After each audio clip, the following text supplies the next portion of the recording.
बात पूरी करने दें।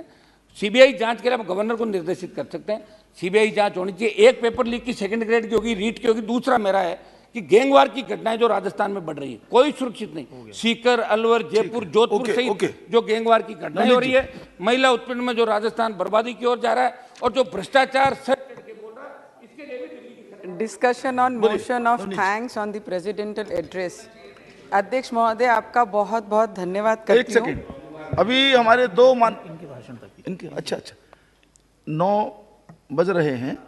नवनीत राणा जी के भाषण की समाप्ति तक समय बढ़ाते हैं, इसके बाद निर्णय करेंगे। जी सर, हमारे देश की राष्ट्रपति मैडम आदिवासी समाज को बिलोंग करते हैं, तो मेरे आदिवासी भाई बहन जो हमारे महाराष्ट्र से पूरे देश के, और हमारी जो बोली भाषा है आदिवासियों की, उससे मैं मेरी प्रेसिडेंटल थैंकिंग स्पीच की शुरुआत करती हूँ। अलागे सभी को माइचो बाइचो डाइचो, अलागे प्रधानमंत्री के, राष्ट्रपति का, सबू को, सदन को राम राम राम राम। सर, जिस तरीके से हमारे प्रेसिडेंटल जो स्पीच हुई, पहली बार देश के एक आदिवासी क्षेत्र से आदिवासी महिला को इस पद पे लाकर, मैंने बहुत सारे लोगों का ये स्पीच सुना कि महिलाओं का आरक्षण बिल ये सदन में आना चाहिए। मुझे आप बताइए, ये पद के लिए तो कोई आरक्षण नहीं है, फिर भी एक आदिवासी क्षेत्र में काम करने वाली महिला को इस बड़े पद पे लाकर, प्रेसिडेंटल बनाकर, हमारी जैसी महिलाएं, युवक महिलाएं, इस देश की पिछड़ी महिलाएं, उनको सम्मानित करने का काम हमारे देश के प्रधानमंत्री जी ने किया। आरक्षण आना चाहिए, सभी महिलाएं, सभी पुरुष भाई हमारे साथ हैं कि आरक्षण इस सदन में आना चाहिए, उसका स्वागत करेंगे। पर उसके अलावा अगर इस सदन में आज अगर हम देखते हैं तो जितने सालों से ये सदन बना हुआ है, ये पहली बार मोदी जी की सरकार में हुआ है कि इतने बड़े संख्या में महिलाएं रिप्रेजेंट कर रही हैं हमारे देश के अलग अलग क्षेत्रों को। ये क्रेडिट जाता है बिना आरक्षण के।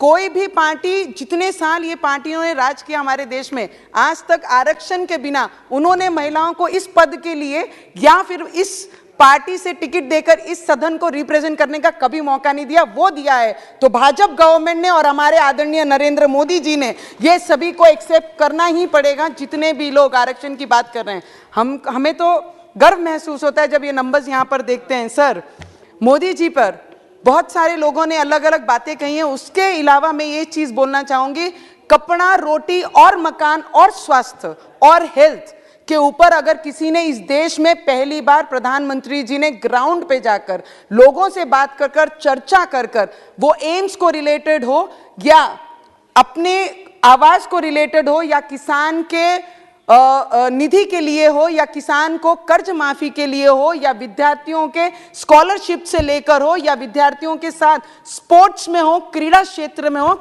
हर क्षेत्र को अंडरलाइन करके इस देश के प्राइम मिनिस्टर जी ने, ये देश का हर व्यक्ति आगे बढ़ना चाहिए, ना कि पॉलिटिकल बैकग्राउंड को बिलोंग करने वाले लोगों को आगे बढ़ाने का काम उन्होंने नहीं। उन्होंने एक काम किया है, जो जरूरतमंद है, जिन्हें आवाज नहीं, उन्हें आवाज देने का काम किया है। किसानों को कर्ज माफी करके उन्हें आगे बढ़ाने का काम किया है। किसानों को वर्षाना जो 6,000 रुपया दिया, वो देकर उनको मदद करने का काम किया है। हेल्थ सेक्टर में और एम्स देकर, मेडिकल कॉलेजेस देकर, अब आने वाले समय में प्रेसिडेंटल स्पीच में जो नर्सिंग कॉलेजेस देकर आने वाले समय में सिस्टर ब्रदर्स को और उपलब्ध कराने के लिए, उनके लिए जो फैसिलिटी दी जा रही है, जॉब्स अपॉर्चुनिटीज बनाई जा रही हैं, उन्हें भी ध्यान रखना चाहिए। सभी ऑपोजिशन वाले जब भी बोलते हैं तो यही चीजें टारगेट करते हैं कि मोदी जी को किस पॉइंट पे पकड़ना है, किस पॉइंट पे नहीं बोलना है। सर, मैं आपको इतना बताना चाहूंगी कि डिजिटल आज देश में अगर कोई लाया है तो ठेले वालों से लेकर, भाजी वालों से लेकर, बड़े व्यापारियों से लेकर, प्राइवेट सेक्टर में लेकर, डिजिटल अगर कोई नॉन लोगों में कराए, रूरल एरिया में भी लोड गाड़ियों पे, ठेलों पर आज QR कार्ड करके स्कैन करके आप 50 रुपए 20 रुपए देना भी अगर किसी ने इस देश को सिखाया है तो वो मोदी जी ने ही सिखाया है। टैक्स ईमानदारी से अगर भरना है, अगर वो किसी ने सिखाया तो हमारे मोदी जी ने ही सिखाया है।